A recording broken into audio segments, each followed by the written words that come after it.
Nagsimula ang kwento kay Gink, isang high school girl. Isang umaga hinatid siya ng kanyang ama sa paaralan na mukhang nagmamadali. Patuloy siyang tumitingin sa kanyang relo at bumubulong-bulong tungkol sa pagiging huli sa isang mahalagang pulong. Ngunit sa halip na pumasok sa klase ay nagpasya si Gink na laktawan ang kanyang klase. Tumalon siya sa bakod ng paaralan at sumakay sa sasakyan ng kaibigan niyang si Pam. Noong araw na iyon ay hindi pumasok sa paaralan sina Gink at Pam dahil inisip ni Gink na baka niloloko ng kanyang ama ang kanyang ina. Sinundan nila ito at nakita nilang papunta ito sa airport imbes na sa kanyang opisina. Pakiramdam ng hinala at may naipon na pera para sa mga emerhensya ay bumili sila ng tiket at lumipad patungong Chiang Mai na determinadong malaman ang katotohanan. Pagdating nila ay patuloy nilang sinundan ang ama ni Gink. Nakita nila itong pumasok sa isang hotel at pumasok sa isa sa mga silid. Palihim na pumasok si Gink sa katabing silid na nililinis ng staff ng hotel. Sinubukan niyang pakinggan ang usapan ng kanyang ama sa pamamagitan ng dingding. Ngunit nag-alala si Pam at gusto nang umalis bago pa sila mahuli. Ngunit patuloy pa rin si Gink na nakikinig, umaasang makampirma ang kanyang hinala. Sa wakas ay narinig na nila ang pag-uusap na malinaw na ang ama ni Gink ay may relasyon nga. Si Pam ayaw niyang kamprantahin ni Gink ang kanyang ama. Kaya nang kakatok na sana siya sa pinto ay pinigilan siya nito. Umalis sila ng hotel at bumalik sa Bangkok sakay ng flight. Pauwi sa bahay napaluha si Gink na nakatago ang kanyang mukha sa ilalim ng kumot. Nadama niya ang matinding pagtataksil at malungkot na inuulit ang mga pangyayari na paulit-ulit na nagtatanong kung paanong nagkamali ang lahat. Umupo si Pam sa tabi niya habang sinusubukang aliwin siya sa abot ng kanyang makakaya at nauwi sa pag-iyak sa mga bisig ni Pam. Sa sandaling iyon ay ipinagtapat ni Pam na mahal niya siya. Si Gink ay nagulat, nagtanong kung anong uri ng pag-ibig ang ibig niyang sabihin.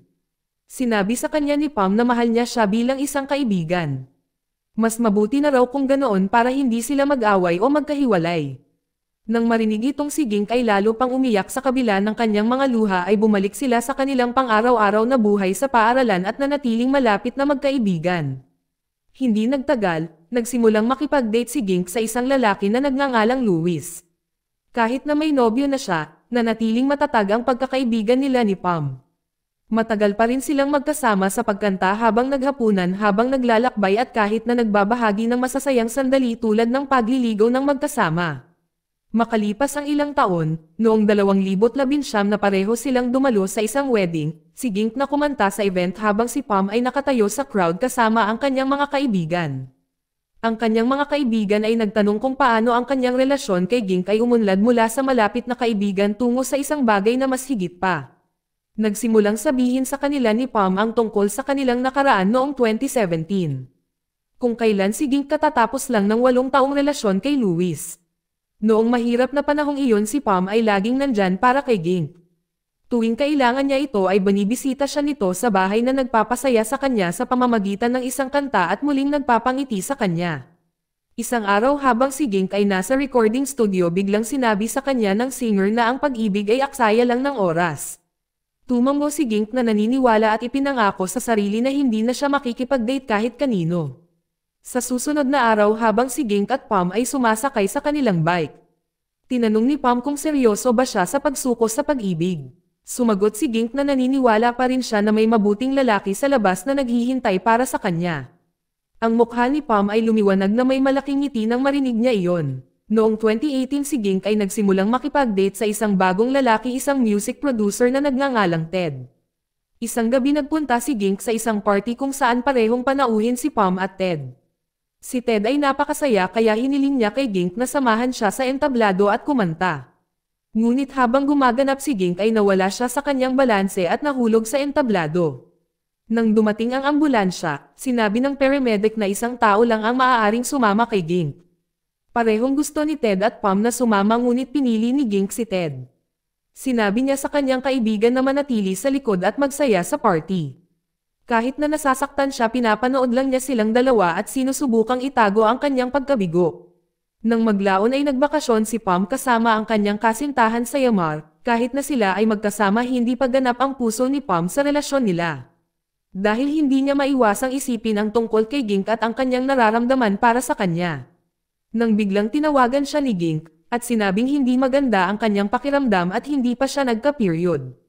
Nag-aalala siya na baka buntis siya pero mag-isa lang siya sa Kuala Lumpur. Si Pam nagpanik at agad na nagmadali para puntahan si Gink. Nang dumating siya sa hotel, hinintay niya ang pregnancy test at naghintay sa labas ng bathroom. Maya-maya ay lumabas si Gink at sinabi sa kanya ang resulta na negative at si Gink ay hindi buntis. Nag-open siya kay Pam tungkol sa kung ano talaga ang bumabagabag sa kanya na na-stress siya dahil akala niya ay niloloko siya ni Ted. Si Ted ay abala sa paggawa ng kanyang album kasama ang iba pang mga singer. Hindi makasama si Gink dahil ang kanyang mga paa ay may cast pa rin. Ang kanyang pagdududa na nagsimula nang makakita siya ng resibo mula sa isang magarbong restaurant. Naisip niya kung dinala ni Ted ang isa sa mga singer doon para sa isang romantikong hapunan. Na determinadong hanapin ang katotohanan si Gink at Plum ay pumunta sa parehong restaurant na iyon. Tumibok ang puso ni Gink na may halong pagkabalisa at desperasyon na tumatakbo ang isip niya sa kung ano ang matutuklasan niya. Kailangan niya ng mga sagot kahit na maaaring madurage ang puso niya. Sinubukan nilang tanungin ang mga waiter. Kung naalala nilang nakita si Ted ngunit walang makakapagsabi. Para pasiglahin ang mood ni Gink si Pam nagpa siya na magkaroon ng isang medyong nakakatuwa. Nagpanggap si Pam na si Ted na ginagaya ang kanyang mga ugali na para bang kumakain siya sa restaurant. Pinaglalaroan ni Gink na parang isa sa mga awit na sinusubukang akitin si Ted. Nauwi sila sa buong gabi na nagtatawanan at nagpapangiti sa isa't isa na naging isang nakababahalang sitwasyon sa sandali ng saya. Nang gabing iyon habang nagpaalam sila, si Gink sinabi kay Pam na plano niyang pumunta sa Cambodia para hanapin si Ted. Si Pam na binanggit niya na babalik siya sa trabaho bilang flight attendant. Bago sila maghiwalay ng landas na sinabi ni Gink ang swerte niyang magkaroon ng kaibigan tulad ni Pam. At yamakap sa kanya ngunit malungkot ang ngiti nito. Alam niyang higit pa sa pagkakaibigan ang nararamdaman nito para sa kanya. Pagkatapos noon ay pumunta si Gink sa Cambodia at sinundan si Ted sa isa sa mga recording session niya kasama ang isang singer. Nang maglaon sila ay bumalik sa kanilang silid sa hotel, hindi maalis ni Gink ang kanyang mga hinala tungkol kay Ted. Habang natutulog si Ted ay sinamantala niya ang pagkakataong maghanap sa isang malita. Nang makita niya ang isang pakete ng kondom na may nawawalang isang piraso na nagpaparamdam sa kanyang takot. Samantala sa airport naghahanda na si Pam para sa kanyang susunod na flight nang biglang nakipaghiwalay ang kanyang kasintahan sa kanya. Pakiramdam na malungkot si Pam paaalis na sana nang hindi inaasahang nakita niya si Gink doon. Ipinaliwanag nito na papunta siya sa Hong Kong upang tiktikan si Ted na pinaniniwalaan niyang maaaring nanloloko sa kanya. Matapos ng maikling pag-uusap naghiwalay ulit sila ng landas, na ikinagulat ni Pam nung sumakay siya sa eroplano dahil doon din si Gink kaya magkasama silang pumunta sa Hong Kong. Nang dumating sila nagpasya silang mag-dinner kalapit mula sa recording studio kung saan nagtatrabaho si Ted. Si Gink ay tinawagan si Ted na nagsabing babalik siya sa hotel kapag tapos na siya. Ngunit sa pamamagitan ng bintana ng studio ay nakita ni Gink si Ted na umalis kasama ang isang babae. Nakakaramdam ng pagkabalisa, agad siyang nagpasya na sundan siya sa hotel. Si Gink at Pam ay dumating bago si Ted kaya naghintay sila sa lobby. Habang nakaupo sila dahan-daang tinulungan ni Pam si Gink na tanggalin ang cast sa binti niya. Tinukso siya nito na sinabing masyado siyang nahuhumaling sa paghahanap ng patunay ng panloloko ni Ted. Naghintay sila ilang oras at pagkatapos ay may humantong taxi na naghahatid ng isang babae sa lobby ng hotel. Si Gink na sobrang takot na makita ay pumikit ng mahigpit. Ngunit nang siya ay tumingin ay nakita niya na ang babae ay may kasamang isang matandang lalaki na hindi si Ted. Nakakaramdam ng masabik si Gink ay tinawag si Ted ng paulit-ulit ngunit hindi na siya sumagot. Pagkatapos ay ibinigay ng kanyang kaibigan ang kanyang telepono kay Gink at iminungkahi na subukan niyang tawagan si Ted mula sa kanyang numero.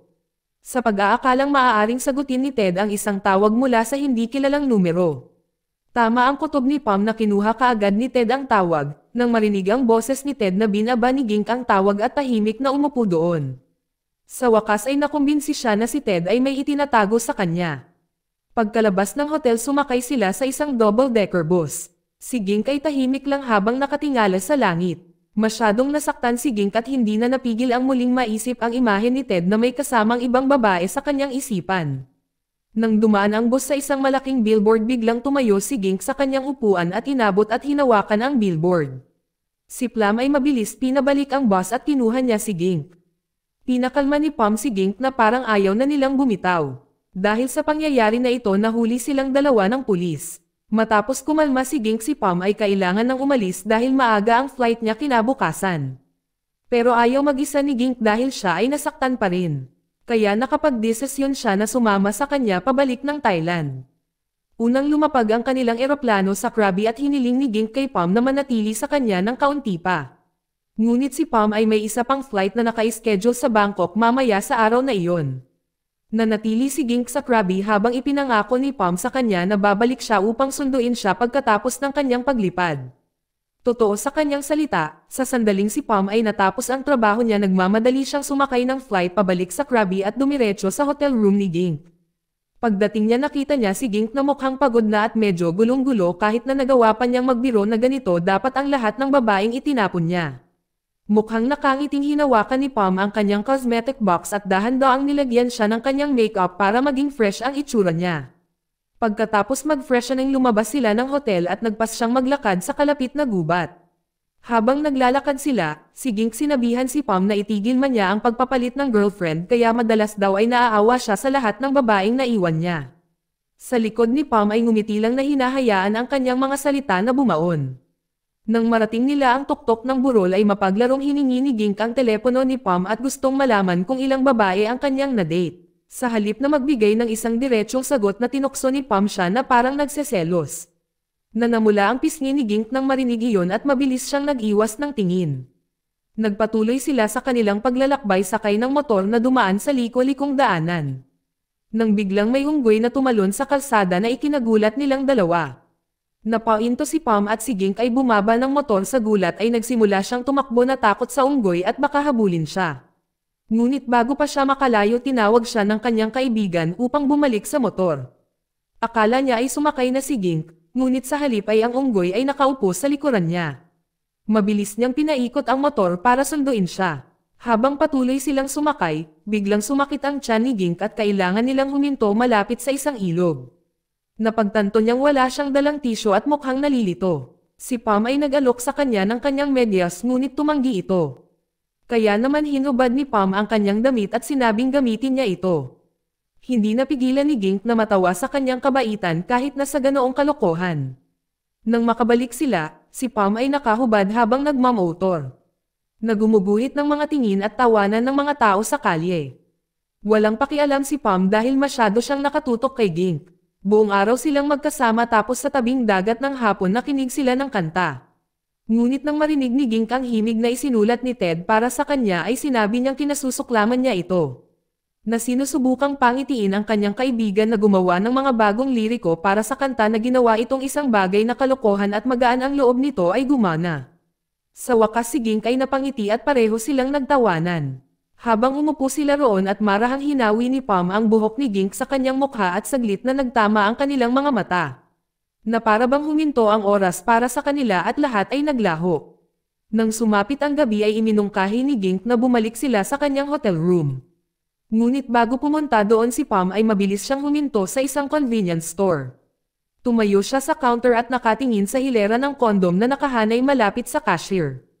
Kahit na nag-alinlangan siya noong una ay hindi siya sigurado kung ano ang gagawin. Sa wakas ay kinuha niya ito at binili ito na parang kinakabahan. Ngunit umaasa din sa kung ano ang maaaring gawin sa sunod na mangyayari. Nang makarating sila sa hotel room ay nilagyan ni Gink ng beer ang bathtub at niyaya si Pam na sumama sa kanya. Pumasok silang dalawa sa tub at dahan-daang hinugasan ni Gink ang buhok ni Pam mula sa likuran. Saglit na naglock ang kanilang mga mata at parang maghahalikan sila. Pero si Gink ay napigilan ang sarili at naintindihan ni Pam na alam niya na dahil matagal na silang magkaibigan kailangan nila ng panahon para natural na lumaki ang kanilang nararamdaman. Ngunit nagbago ang mood nang magtanong si Gink kung bakit nagagawang manloko ni Ted ng ibang babae.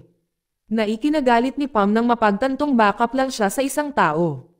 Nasaktan at nadidismaya ay nagpumiglas siya at nauwi sila sa isang malaking pagtatalo. Pagkaraan ng ilang sandali ay natahimik silang dalawa at isantabi ang kanilang mga pagkakaiba. Nangako sila sa isa't isa na isang araw ay maglalakbay silang magkasama sa Europa para makita ang Northern Lights. Bago sila makatulog hiniling ni Pam kay Gink na makipagkita sa kanya sa templo kung sakaling magpasya siyang makipaghiwalay kay Ted. Mamaya nasa Myanmar si Gink na sumusuporta kay Ted habang gumagawa siya ng bagong album. Pinapanood si Ted na tumatawa at nag-e-enjoy kasama ang isa sa mga singer na nagpakulo sa galit ni Gink. Nang hinawakan niya ang mikropono at hiniling na ipaliwanag ni Ted ang sitwasyon sa babaeng kasama niya sa Hong Kong. Biglang umamin si Ted sa kanyang mga pagkakamali at humingi ng paumanhin kay Gink. Nang tumalikod siya para umalis sa kabila ng lahat ay nagpa siya si Gink na patawarin siya at bigyan siya ng isa pang pagkakataon. Tuparin ang kanyang pangako kay Pam, si Gink nakita siya sa templo.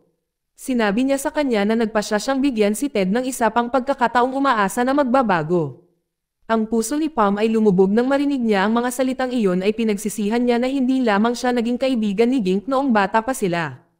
Habang siya ay tumalikod na umalis, sumunod si Gink sa kanya at sinabi sa kanya na siya ang pinakamahalagang lalaki sa kanyang buhay.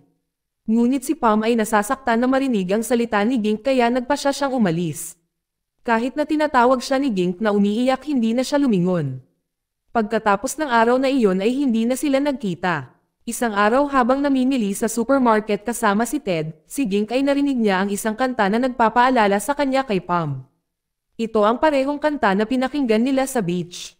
Ang kanta na nagpabalik sa mga alaala ng lahat ng kanilang adventures mula high school hanggang sa nakakabaliw na sandali noong nakasabit siya sa isang billboard sa Hong Kong.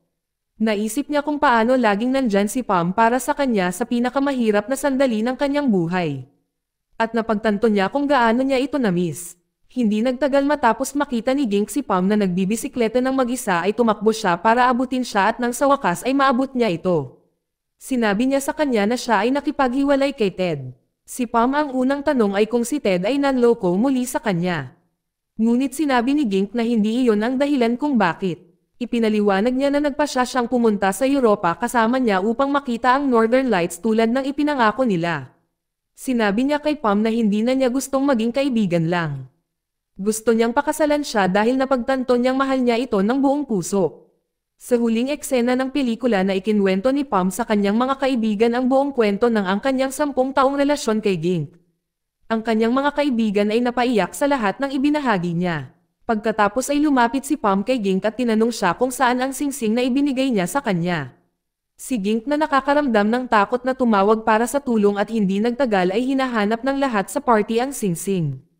Ilang sandali pa ay natagpuan na rin ito ni Pam ay isinuot niya ang singsing pabalik sa daliri ni Gink at muli siyang nagpropose. Sa pagkakataong ito ng buong pagmamahal at debosyon. Dito nagtatapos ang kwento. Salamat sa panonood kaibigan.